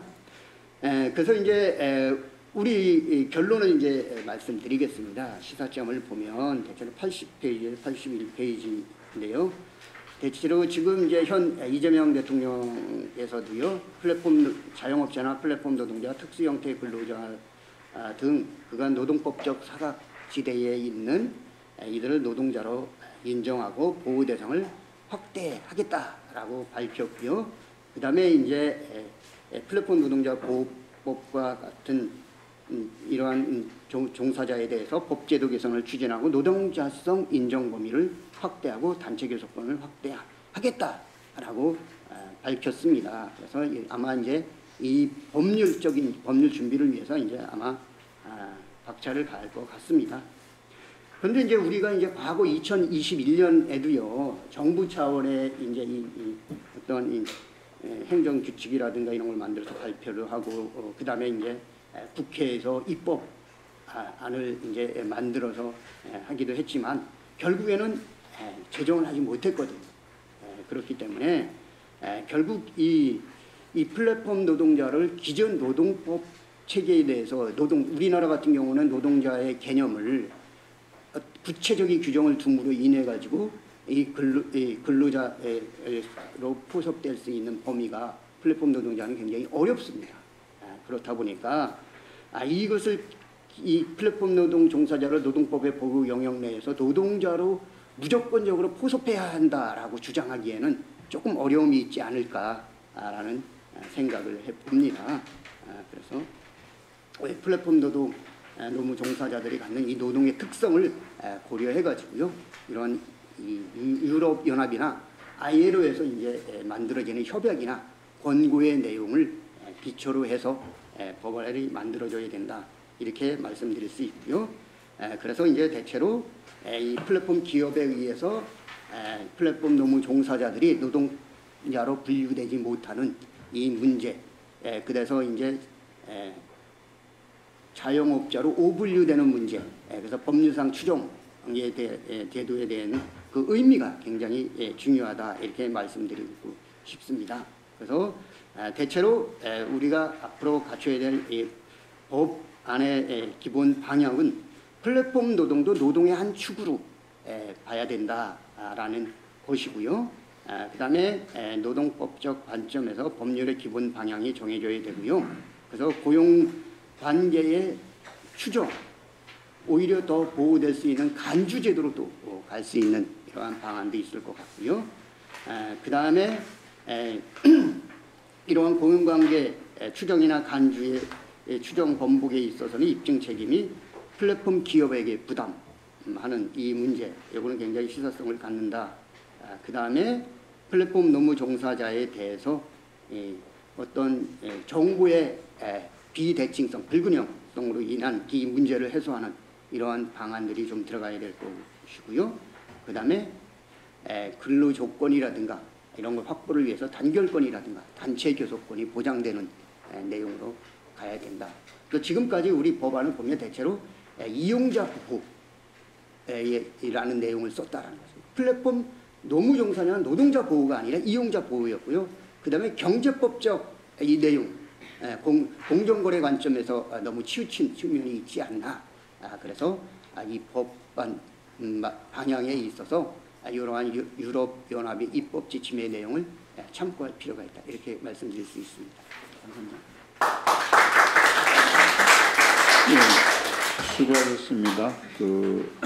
시간 안 됐는데 11시 20분을 다 가고 있는데 하여튼 아까도 말씀드렸듯이 11시 55분이 되면 회의하도록 그렇게 하겠는데요. 네 분의 토론자들이 계십니다. 그래서 앞에 두 분들이 압축적으로 발표를 해주셨고 사실은 오늘 보니까 우리 이광택 회장님께서 사실 오늘 발제를 또 압축을 해주셔서 미리 다 인사말을 해주셨어요. 그래서 나머지 이제 토론 네 분 계시는데 그때 이제 쟁점되는 부분으로 좀 얘기를 해주시고 특별히 오늘 이제 노동부에서 오셨는데 요즘에 그 아이로 가셔서 또 논의 동향들도 있고 또 해명하실 것도 있다고 그래서 앞에 세 분은 한 8분씩 해주시고 우리 노동부는 한 10분 하면 무사히 끝나지 않을까. 그리고 약간 보완이 필요하면은 또 그때 이렇게.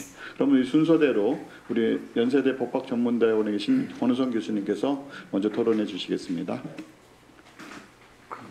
예, 안녕하십니까. 연세대 권우성입니다. 일단 유의미한 자리에 토론의 기회를 주셔서 감사합니다.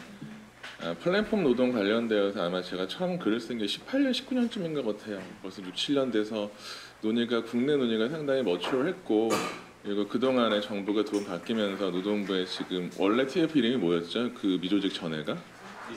그렇죠. 그때 일하는 사람 기본법 관련돼서 포럼도 운영을 했었고 정부 법안은 안 나갔습니다만 플랫폼 종사자법이 장철민 의원실 매개해서 법안이 올라갔었고 그러다가 정부 바뀌어가지고 이제 노동약자라고 프레임 바뀌어서 한 3년 흘러오다가 또 정부 바뀌어가지고 또 그런 상황인 것 같아요. 이게 지금까지 논의 경위라고 보시면 될 것 같고요. 그 과정에서 아마 이제 아까 남궁준 교수 박사님이 말씀하신 것처럼 한국에서도 꽤나 많은 논의들이 있었죠. 아마도 노동 쪽에서는 그 지난 3년 동안의 중대재해처벌법만큼이나 핫한 이슈였어서 플랫폼 관련된 논문들이 굉장히 많이 나왔어요. 저도 거기에 좀 이제 뭘 더해 드린 것 같아서 송구하긴 한데 합의되기 어려운 부분입니다만 그래도 큰 틀에서 합의가 있는 부분이 있는 것 같아요. 플랫폼 노동이라고 불리우는 것들은 사실은 전통적인 자원의 배분 방식인 히어라키랑 마켓 사이 어딘가에 있는 하이브리드한 것이라는 거에 대한 합의는 있는 것 같고요. 그러니까 사실 하나라는 어떤 이제 이게 정형화된 방식으로 설명하기는 어렵기 때문에 여러 가지의 범주가 존재하고 그런 범주에 맞는 보호 방법을 찾긴 찾아야 되는데 마켓 쪽에 되게 가까이 있는 쪽은 결국 사실은 이제 종래 경제법적인 어프로치가 필요한 측면도 있긴 하고 반면에 통제가 강한 측면들은 노동법의 사전거래에 들어올 가능성이 좀 높아서 그것들을 이제 적절하게 고민해야 된다라는 얘기들은 많이 나왔던 것 같고 저도 그런 얘기를 했고요. 사실 그런데 이제 플랫폼 관련되어서 한국에서 나왔던 논의 중에 좀 우리가 극복했어야 되는 또 뭐 많이 문제가 됐던 것은 혁신이라는 프레임이었던 것 같아요. 사실 타다라는 모델 같은 경우에는 뭐 대규모 나라식 택시에 불과한데 그걸 혁신으로 포장한 다음에 노동법 적용이 안 된다라고 많은 것들이 공감대를 얻었던 게 사실인 거거든요. 그 비즈니스 하시는 분이 지금까지도 국회 입법이 혁신을 막았다라고 하고 다니고 여러 인플루언서 같은 사람들이 그걸 빨아대고 있고 이제 뭐 그분이 한때 문재인 정부 때 그 대통령 뭐 이제 모시고 해외 순방까지 갔다 오고 대한민국이라는 토양 자체가 혁신이라는 말만 들으면 완전히 무슨 뽕에 취한 듯이 다 100개 들고 이렇게 빨아주는 그런 문화가 된 거죠. 연구자들도 마찬가지예요. 사실 존경하는 선배 연구자들 분들 중에서도 사실 그런 경향성에 부역하신 분들이 있으시죠. 사실 저는 거의 동의하지 않아요. 필요한 부분들은 이제 뭐 플랫폼이 되었던 무엇이 되었던 변화하는 노동의 방식에서 제일 필요한 거는 이제 사실 노동법이라는 게 나라나 다르. 저희는 뭐 우리나라는 70년 좀 넘었죠. 뭐 영국으로 가면 한 200년 얘기를 하죠. 처음에 뭐 팩토리 액트 때부터 얘기한 150년 얘기를 하죠. 원생화 사실 인간이란 종은 되게 가혹한 종이에요. 같은 종류에 제일 취약한 사람들을 착시하는 종이잖아요. 아이들, 여성. 그러니까 전 성선설을 믿지 않아요. 다른 동물들은 자신의 종내에 제일 취약한 사람, 취약한 것들을 보호하지 그걸 착취하지 않아요. 10살 안 된 꼬맹이들을 굴뚝에 쳐넣는 짓을 하는 종은 인간밖에 없어요. 그게 원생이라는 상태라고 얘기를 하죠. 프리미티브한 상태인 거죠. 그렇죠? 200년 전에 영국 의회 보고서에 나왔던 그런 모습들, 그걸 극복해온 과정이 노동법의 발생과 역사라고 생각을 해요. 사람들이 얘기를 해요. 노동법이 낡았다. 낡았죠. 오래됐죠. 낡으면 옷을 벗고 다닐 거예요?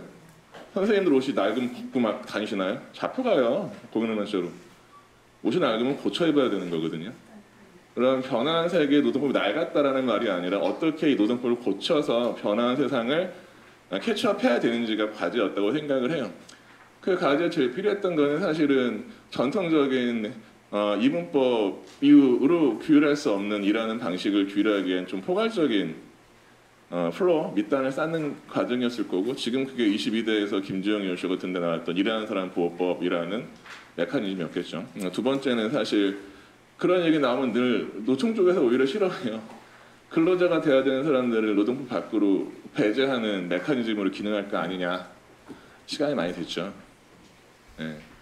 거기에 대해서 필요한 얘기는 결국은 아까 언급하신 근로자성 추정인 거죠. 근데 이게 거창한 게 아니에요. 그 디폴트 값 얘기하는 거예요. 아마도 산업혁명 이전에 노동하는 방식은 도급 방식이 우세했을 거예요. 일하는 사람이 누군지 노동을 자본이 조직하지 못했던 세상이에요. 길드가 갖고 있었지. 하지만 21세기의 산업사회에서 노동을 조직하는 건 자본이잖아요. 여러분이 입고 먹고 마시는 모든 것들은 공장에서 만들잖아요. 그런 세상에서 일하는 사람이 근로자가 아니라는 추정이 디폴트가 되는 건 어색하죠. 일하는 사람은 기본적으로 근로자라는 추정을 갖고 온다라는 것이 이렇게 아까 말한 프리점션, 어썸션 그런 추정의 얘기인 거고 대단한 거 아니고 이미 아이로에서 20년 전에 그 레커멘데이션 나왔던 얘기들을 재확인하는 거고요. 그다음에 문제는 이제 공제도 계십니다만 플랫폼 노동자를 조직한다, 연대를 제고한다라는 게 얼마나 현실적으로 어려운가에 대한 부분이에요. 법적으로 안티트러스트란 레이버로 간의 교착 부분에 대한 것들은 해결이 가능해요. 그건 입법으로 해결도 가능하고 뭐 가능한데 문제는 원래 노동조합이라는 것이 존재하던 광산, 사업장, 공장 그런 곳은 하는 일이 유사해요. 커먼 인터레스트가 눈에 보여요. 노동조합이라는 것이 자생적으로 발생할 수 있죠. 하지만 지금 플랫폼 노동자들은 파편화돼서 일을 하고 있죠. 일부 학자 액화됐단 말까지 쓸 정도로 하나하나가 따로 일을 해요. 그러면 같은 일을 하는 사람들은 연대의 대상이 아니라 경쟁의 대상이 가능하죠. 한정된 일감을 두고 누가 먼저 이걸 오큐파이에 따라서 소득이 다 달라지기 때문에. 그러니까 이런 경우에 어떤 방식으로 연대를 통한 근로조건의 개선을 모색할지라는 부분이 중요하고요. 이게 지금까지 논의됐던 얘기들이에요. 뭐 결론만 얘기를 할게요. 사실 오늘 할 얘기들은 EU 디렉티브 작년에 나왔던 거 그리고 지금 진행 중인 ILO 얘기들 참 필요한 얘기고 적시에 나왔고 어느 정도 뭐 좋다고 생각을 해요. 다만 이제 우리가 그 규범들을 대하는 기본적인 관점에 대해서만 좀 고민이 필요한 것 같아요. 이런 해외 국제적인 또는 뭐 다국가적인 그런 규범들은 여러 나라의 이해관계를 반영해야 되고 여러 사람들의 이해관계를 반영해야 되기 때문에 보호의 수준이 아주 높지를 못해요. 기본적으로. 만약에 지금 우리나라에서 이 이웃 지침이라든가 아이로 얘기가 너무 터프해라고 생각한다면은 그럼 반성해야 되는 문제예요. 한국의 규범적 환경이 정말 척박하구나. 나라 자체가 혁신풍에 취해가지고 아무런 보호 안 하고 있구나. 그런 반성의 지점이 필요한 거거든요. 사실 그러면 우리가 이 오늘 토론 과정 중에서 한번 반성 내지는 고려 성찰해야 되는 부분, 반성하지 말고 리플렉션해야 되는 부분은 이런 해외에서 이제 국제 규범으로 나오는 얘기는 보호의 상한이 아니라 보호의 하한이라는 얘기예요. 향후에 한국에서 논의가 이 지점을 하한으로 두고 여기에서 뭘 더 가져갈 건지에 대한 논의가 진행돼야지. 이거 겁나 멋지니까 이것만 하면 되겠다 정도로 논의가 간다 그러면은 한국에서의 지난 수년 동안에 그러니까 여러 단위들에서 했던 노력들을 거꾸로 흘러가게 만드는 거죠. 뭐 대한민국이라는 나라 원래 뭐 사랑의 블랙펄처럼 5년마다 이제 5년도 안 되죠. 이제 탄핵들 때문에 정권만 바뀌면 새로 태어난 나라잖아요. 기존의 논의를 다 지우고 새로 시작해야 되는. 그러니까 축적이라는 걸 모르고 매번 다시 해야 되는 그런 나라가 돼버리는데 안타깝잖아요. 플랫폼 관련 논의 7, 8년 넘었고 10년 돼 갔으면은 기존의 한국에서의 논의 사안들을 숙고하고 거기서부터 진행하는 노력들이 필요하다고 생각을 해요. 뭐 싫은 소리 여기까지 하겠습니다. 감사합니다. 네, 그러면 계속해서 오늘 그 공동 주최 기관이기도 하는 한국 플랫폼 프리랜서 노동공제에서 사무국장을 맡고 계신 송명정 사무국장께서 토론해 주시겠습니다. 예, 제가 뭐 이제 다른 것도 다 좀 취약한데 법 관련해 가지고 너무 잘 몰라서 좀 부담스러운데요. 제가 이제 한국노총에서 이제 플랫폼 노동 관련해 가지고 우연찮게 이게 담당을 하게 되고, 그다음에 2018년 19년도부터 이제 사회적 대화 이렇게 좀 참여하면서 좀 가졌던 그냥 고민들, 그리고 그 이후에 플랫폼 프리랜서 노동제회 활동을 하면서 좀 했던 그런 정책 제안들을 조금 모아가지고 한번 간단하게 말씀드리겠습니다. 권호선 교수님께서도 말씀을 좀 해주셨는데요. 그러니까 2019년부터 이제 경산호위에서 뭐 디지털 전환과 노동의 미래위원회에서 디지털 전환에 따른 산업 구조와 노동시장의 변화, 그리고 이제 를 검토하면서 디지털 플랫폼 노동을 어떻게 보호하고 또 이 시장에서의 어떤 규범을 어떻게 형성할 것인가에 대한 논의를 했는데, 사실은 이제 어떤 쟁점은 대단히 많이 좀 피해가고, 그냥 이제 노동법적 보호에 대한 논의보다는 그냥 좀 일단 자율적인 규제의 방식을 처음부터 아예 좀 상정해두고 논의를 시작하지 않았나 싶고, 사실 이제 그러한 부분에 있어서 저도 이제 거기에 위원을 참여했습니다만 노동계도 이제 그런 부분들에 대해서 어떤 비판적 의식을 가지지 못하고 그냥 동의한 부분이 있었다라고 생각이 됩니다. 그리고 플랫폼 산업위원회에서도 마찬가지로 조금은 더 이제 그 이전보다는 좀 구체화된 이런 논의들을 하고, 또 이제 업종 분과별로 사회적 대화와 합의를 좀 이루기도 했고요. 문재인 정부 때 이제 이 경산호위뿐만 아니라 일자리위원회, 4차 산업혁명위원회에서 약간 좀 유사한 주제들을 가지고 논의를 좀 활발하게 좀 있었다라고 생각합니다. 대부분 다 보면 사회안전망의 강화, 종사자들의 어떤 기본적인 최소한의 보호 수준을 어떻게 높일 것인가에 대한 논의가 있었고요. 민간 부분에서의 자율적인 사회적 대화 포럼이라고 개최된 바가 있었는데요. 지금 이제 이거에 대한 좀 평가들은 그 이후에 과정들은 어떻게 됐는지 좀 평가를 해볼 필요가 있지 않겠나 싶긴 합니다. 그리고 이제 이러한 사회적 대화뿐만 아니라 좀 단체 교섭도 이제 특히 배달, 대리운전 영역에서는 좀 2020년 이후부터는 좀 이루어지고 있는데요. 근데 좀 일단 이 음식 배달, 대리운전과 관련된 노조들이 어떤 전체 그런 이제 일하는 노동자들의 어떤 규모에 비해서 조직화 수준이 아무래도 좀 미약하다 보니까 좀 가지고 있는 어떤 힘이 좀 모자란 부분도 있고요. 또 교섭 의제 자체가 어떤 법적 근거가 좀 약간 불분명한 지점들에 대해서 사용자가, 그러니까 기업이 이것들을 이제 교섭 의제 대상이 아니다라고 했을 때 분명하게 좀 이것들을 이제 좀 밀고 나가지 못하는 그런 측면들이 있었다라고 생각됩니다. 예를 들어 뭐 보수, 그러니까 우리 이제 임금 수준이라고 이제 표현할 수 있는 부분들에 대해서 보수 기준을 설정하는 것 자체가 어쨌든 공정거래법상 담합의 어떤 그 위험이 있기 때문에 그 이제 기업들은 이 부분들이 이제 어떤 교섭의 어떤 의제로 채택하기 좀 어렵다, 그런 식으로 이제 갔던 점도 있지 않았나 생각됩니다. 그리고 이제 뭐 정부 정책과 국회 입법 관련해서는 이제 문재인 정부 시절에 이제 플랫폼 종사자 보호 대책이 나오고 이어서 이제 플랫폼 종사자 보호법과 관련된 입법 추진이 좀 이루어졌고요.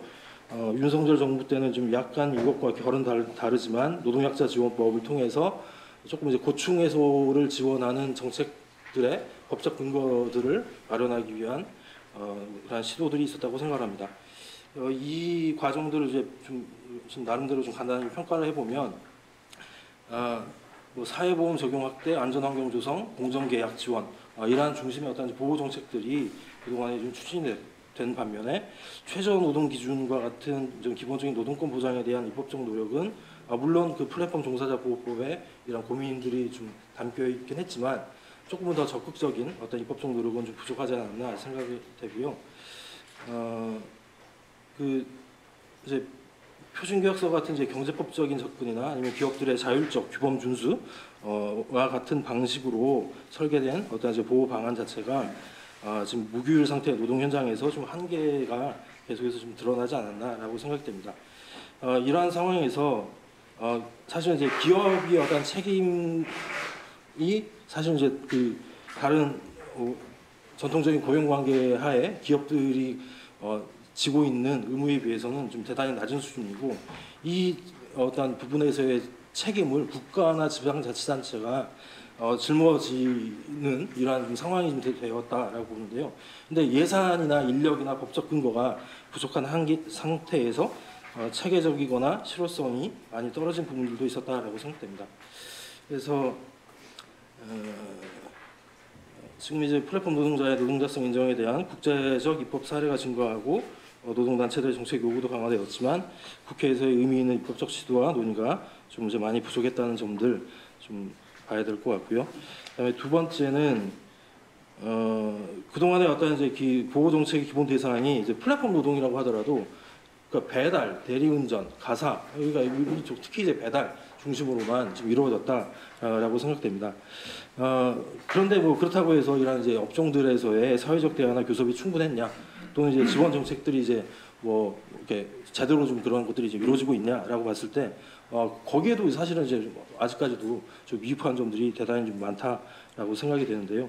근데 이제 그 이외의 분야에서도 플랫폼 노동이 좀 계속해서 늘어나고 있고 사실은 이제 어떤 행정 감독이 계속해서 미치지 못하고 있는 그런 것을 틈타가지고 플랫폼 노동이 실제 막 그 지휘 감독을 구체적으로 행사하고 있는 것들이 막 보이는데 이것들이 그냥 그 어떠한 이제 어떤 그 감독이나 규제 이런 것들을 좀 받지 않고 있는 것들은 빨리 좀 시정해야 되지 않냐라고 생각됩니다. 플랫폼 노동자 보호 관련해서 지금 이제 그 ILO에서 제한 기준이라고 표현했습니다만 그러니까 초안이죠. 초안에서의 기준과 비춰봤을 때 한국의 제도 현황과 과제를 일단 쭉 한번 한번 정리를 해봤는데요. 사실은 이것도 이제 면밀한 좀 검토들이 다시 한번 더 필요하지 않나 싶습니다.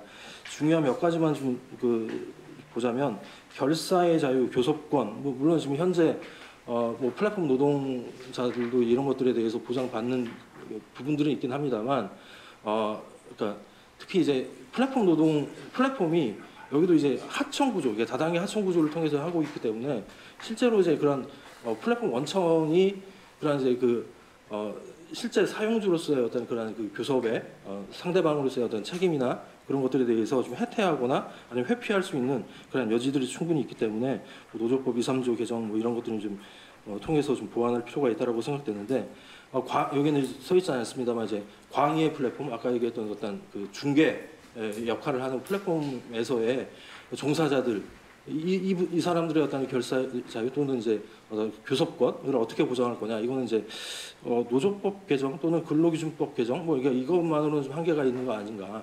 조금은 더 넓은 틀에 구표적인 어떤 노동 권리를 보장하기 위한 지금 나오고 있는 일하는 사람의 권리 보장법 같은 법이 필요하다라고 좀 보여지고요.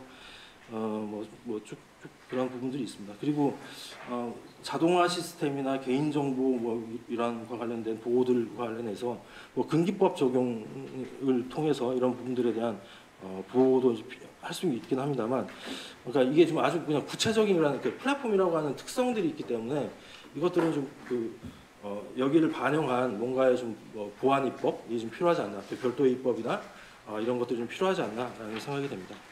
마지막으로 그냥 그 대응 방향을 간단하게 요지만 말씀드리면, 기존 노동관계법의 적용 범위 확대를 통해서 플랫폼 노동자를 보호하는 것이 기본이 되어야 하지 않나라고 생각이 합니다만, 근로자 추정 요건에 해당하지 않는 플랫폼 노동자들에 대한 보호 역시 필요하다는 점에서 일하는 사람 권리보장법 입법을 통한 기본적 노동권의 보장이 병행되어야 한다고 하는 거고요. 아까 말씀드렸던 알고리즘 관련 정보 제공이나 설명 또는 계약 조건이나 체결 해지 절차 이러한 것 같은 플랫폼 노동의 구체적 특성을 반영한 지침 또는 별도 입법이 필요하다. 그리고 플랫폼 노동과에 대한 이해 관계자들이 참여하는 안정적이고 상설적인 사회적 대화 기구가 필요하다라는 부분들. 그래서 지금 이러한 것들이 좀 빨리 좀 특히 사회적 대화 기구를 마련해서 좀 논의들을 좀 시작할 수 있도록 좀 정부와 국회에서 좀 나서야 하지 않나 생각됩니다. 이상입니다. 예, 수고하셨습니다. 그러면 이게 프리랜서 노동 공제회에서는 뭐 요구하는 게 없나요? 필요한 게 없나요? 그러니까 뭘 얘기된 게 다 요구 사항인가요? 네. 그러면 다음은 노무사 뭐 해서 특별히 우리 노무사회랑 이번 행사 같이 하고 있는데요. 그래서 정책연구소가 있는데 거기 소장을 하고 계십니다. 배동희 노무사님께서 토론해 주시겠습니다. 네, 반갑습니다. 배동희입니다. 앞에서 아예로하고 EU에 대해서 이제 발제하신 두 분 발제자 내용을 잘 들었고요. 그리고 토론하신 두 분 교수님하고 이제 사무국장님 말씀도 잘 들었습니다. 제가 발제문만 보고 이제 토론문을 쓰다 보니까 이제 기존 학회에 좀 익숙해져 있다 보니까 오히려 지금 와서 보니까 오히려 토론하신 분들에 대해서 오히려 재토론할 필요성도 더 커질 것 같은 그런 느낌도 듭니다. 그러니까 이 플랫폼 노동에 대한 부분이 이제 기본적으로 이제 발생 원인에서 뭐 과학 기술이 발달하고 여러 가지 이제 분화된 산업혁명 이후에 분화된 구조에서 나온 형태인데, 이 발생 원인에서 특수한 형태가 저희들이 이제 아무래도 노동법을 전공하는 분들이 다수다 보니까 기존에 있는 노동법 체계 하에서 이걸 좀 억지로 짜맞춘다는 느낌이 있습니다. 제 개인적인 생각입니다만, 그러니까 기존의 노동법 체계라는 거는 이제 기본적으로 이제 쌍방관계, 노사관계라고 이야기하기도 하고 뭐 양면관계라고도 이야기하는데, 당사자가 좀 단층적이고 직접적인 관계에서의 이제 규율이 중심이었으면은 지금은 오히려 이제 훨씬 다양하고 다층적이고 다면적인 당사자, 이해 당사자가 많이 축적이 되어 있습니다. 아까도 경제법적인 규율 뭐 이런 이야기도 했었지만은 애초에 이런 모습이 나타났을 때 노동법으로 규율하는 거는 초기에는 좀 한계가 있었을 거라고 생각이 됩니다. 그렇다면은 지금 다면적이고 다층적인 관계에서 이 플랫폼 노동자의 보호 필요성이 대두돼서 이거를 이제 노동법적인 영역으로 포섭을 하려면은 그 다층적이고 다면적인 이해 당사자 관계를 좀 더 포섭할 수 있는 노동법 체계에 대한 고민이 좀 근본적으로 필요하지 않을까. 그런 근본 없이 기존에 그냥 쌍방적인 당사자 관계를 전제로 해서 보면은 사용자 측은 이게 왜 나만 규율 대상이 돼야 돼. 그리고 이제 근로자 측에서는 또 기존의 노동자들과 같이 이제 협력의 동지가 아니라 이제 경쟁의 상대방으로 이제 접근하는 이런 좀 한계가 있기 때문에 조금 이제 프레임 자체를 조금 더 넓게 보고 조금 다양하게 보는 시각들이 좀 필요하지 않을까, 그런 개인적인 생각이 듭니다. 그래서 지금 말씀하신 아이로하고 EU에 대한 국제 기준 부분은 다양한 이야기를 하고 있지만 공통적인 지향점은 갖고 있는 것 같습니다. 그래서 뭐 핵심적인 쟁점 자체가 크게 보면 근로대상 판단에 대한 문제, 알고리즘 기반에 대한 노동관리에 대한 문제, 사회 보장의 보호에 대한 문제, 그리고 이제 집단적 권리, 이제 단체 교섭권 뭐에 대한 보호에 대한 문제, 이런 형태로 되고 있고, 거기에 따라서 이제 국내 논의 사항도 활발하게 이루어지고 있는데 몇 가지로 이제 공통적으로 취합되는 것 같습니다. 기본적으로 이제 어쨌든 이 플랫폼 노동에 대한 법적 공백 상태가 있다는 거는 다들 공감하는 상태인 것 같고요. 그 문제의식에 따라서 이제 보호 방향을 잡아야 되는데, 이 아까도 말씀드렸다시피 이제 기존의 이제 노동법 틀 안에서 이거를 해결할 건가, 아니면 좀 새로운 틀을 고민을 해볼 건가, 이런 문제도 좀 시각도 좀 필요하다고 볼 것 같고요. 거기 이어가지고 이제 근로자와 자영인으로 나누는 이제 고전적인 구분을 넘어서 일하는 사람 모두에 대한 이제 모두를 아우르는 이제 좀 새로운 법 체계, 포괄적인 법 체계, 이런 것도 고민이 같이 되었으면 좋겠습니다. 그리고 이제 또 이 과정에서 이제 플랫폼 종사자의 법적 지위를 이제 의도적으로 위장하는 이제 위장 자영인 문제 같은 것도 이제 대두가 될 텐데, 거기에 대해서도 미리 이제 좀 적극적으로 문제 해결 방안을 이제 강구할 수 있는 그런 내용으로 이제 연구가 좀 이루어졌으면 좋겠습니다. 추가적으로 이제 이 알고리즘에 대한 부분이 이제 계속 문제가 되는데, 이게 전통적인 노동자들은 동지의 관계였지만은 이 플랫폼 노동자들은 기본적으로 경쟁 관계일 수밖에 없는 것 같아요.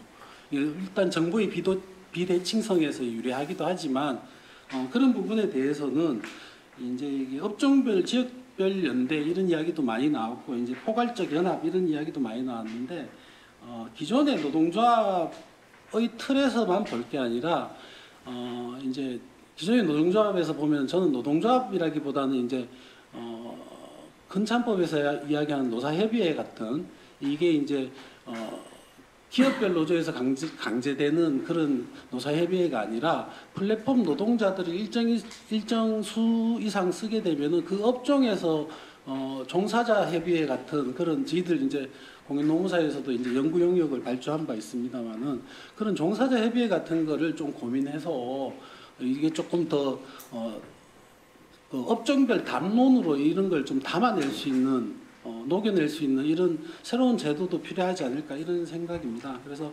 마지막으로 맺으면서 말씀드릴 부분은 기본적으로 앞에서 다 이야기한 부분인데, 아까 이제 우리 이승길 교수님께서 이제 노무사의 플랫폼 프리랜서 공제에서나 할 이야기 없나 그렇게 말씀하셨는데, 저희 노무사 입장에서 봤을 때는 이런 플랫폼 노동 확산에 따른 이제 여러 가지 입법이든 법제화든 정책 개발에 있어서도 이 노무사가 이제 노동법 전문가로서의 역할을 다소 할 수 있다, 이런 이야기를 드리고 싶고요.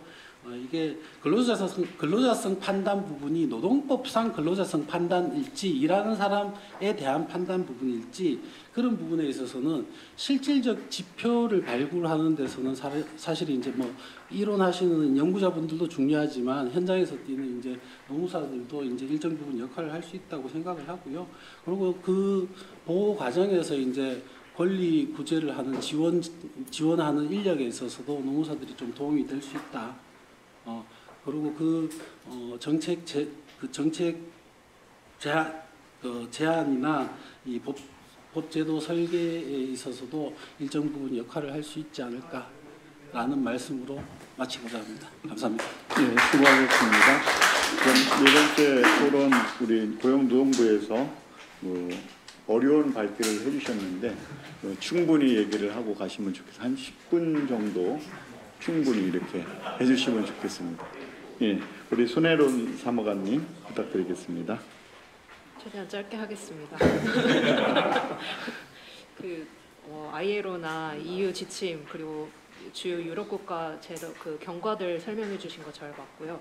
토론해 주신 분들 결론도 어느 정도 수렴하는 것 같은데, 특히 권호성 교수님 말씀하신 말씀 중에 연대보다는 지금 경쟁이 될 수밖에 없는 이 상황에 대한 인식이 정말 중요하다고 생각을 했습니다. 왜냐하면 저희도 정책 수요를 파악을 시도를 하다 보면 어느 시점에 이르러서는 이 다양한 노동 형태가 있음에도 불구하고 다양한 의견들이 모여지지는 않다. 분명 이렇게 목소리가 모여지지 않는 공간이 있다는 게 느껴지고, 그것을 해결하기 위해서는 분명히 연대로 활성화하는 게 필요한데, 저희가 현실적으로 이제 실천하는 입장에서 연대로 활성화하기 위해서 도대체 어떻게 해야 되는가라는 방안이 좀 모호한 부분이 있어서 굉장히 그 원인을 정확하게 파악해 주셨다 이렇게 생각을 했고요. 저는 이제 아예로 이번에 담당자 입장에서 총회에 참석했기 때문에 그 이번 총회에서 사실상 80% 이상을 차지했던 쟁점사항 2가지가 있었기 때문에 그 2가지를 중심으로 간단하게 상황 공유상 말씀드리겠습니다. 첫 번째는 기준의 형태, 그러니까 협약이냐 권고냐 이 부분이 아무래도 엄청난 쟁점이었고요. 다들 아시겠지만 저희가 처음에 설문에 응답할 때는 권고였다가 총회에 가서 투표를 할 때는 협약 플러스 권고를 했습니다. 그거를 이제 다들 시기다 보니까 입장 바꾼 거 아니냐라고 말씀하시는데 약간 오해 소지가 있어서 이 논의에 이렇게 저희가 이 답했던 배경 같은 거를 설명을 드리면 설문지가 왔을 때 그 이제 협약으로 들어갈 것으로 예상되는 부분에 각국 상황에 따라서 이 문구 그대로는 수용하기가 어려운 부분이 사실 많았습니다.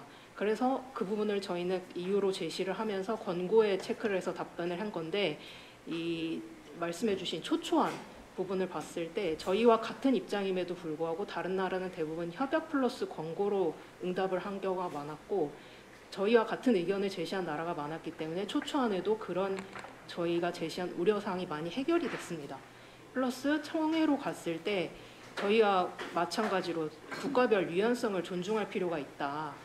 이런 우려가 높았기 때문에 그 회의장 내에서 국가별 상황에 따라서 유연하게 적용할 수 있는 기준을 정립해야 된다라는 컨센서스가 형성이 됐고 협약 부분은 원칙에 기반한 수준으로 그러니까 아까 말씀하신 최소한의 수준으로 만들어져야 된다는 합의가 이루어졌기 때문에 총회에서는 협약 플러스 권고로 투표를 할 수 있게 되었다는 거를 말씀드리고요. 두 번째 사실 저는 형태보다도 이 플랫폼 경제 기준 설정하는 게 정말 이 보이지 않는 실로 옷을 만드는 느낌이구나를 받았던 거니 플랫폼 정의하는 부분이었습니다. 뭐 이것도 좀 여러 가지긴 한데 굳이 자세히는 나중에 그 회의록 같은 거나 2차 논의에서 또 수정될 부분이라 넘어가고요. 아까 안군주 박사님 말씀해 주신 그 부분이 사실 박사님도 헷갈리실 수가 있을 것 같은 게 원래 38페이지 보시면 참고가 되실 것 같은데 이 원래 조직하는 자연인 또는 법인으로 왔다가 조직 또는 및 촉진하는 이렇게 바뀌었거든요. 그게 왜 그러냐면 회의장 내에서 저도 고민을 많이 했는데 큰 균열, 그러니까 주요 주장이 한 3가지로 정리가 됐습니다.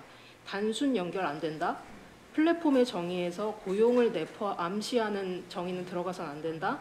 그리고 3번째는 요청자가 요청받은 서비스만이 아니라 그 서비스를 제공하기 위해 플랫폼이 행사하는 서비스. 예를 들면 이제 그 추천 리스팅이라든가 일하는 그 노동자 평가하는 부분이라든가 그것까지가 플랫폼의 정의에 포함돼야 된다. 이 3가지를 이 플랫폼 정의에 넣어야 된다는 게 가장 큰 주장들이었는데 문제는 이 오거나이즈에 어떤 나라는 우리나라는 이 오거나이즈를 고용관계를 내포하게 해석을 한다고 하고 퍼실리테이터만 넣어서는 안 된다. 뭐 이게 있었기 때문에 사무국에서 and or를 넣는 거는 모호성이 증가해서 안 된다는 지침이 있다고 했음에도 불구하고 일부의 모호성을 감안하면서라도 이 국가별 유연성을 인정해주는 이 최소한의 보루로 합의하게 된 부분입니다. 그래서 이 단순 연결도 포함하게 되었다는 부분은 총회 기록상으로도 그거는 제외하겠다는 데서 합의가 있었습니다.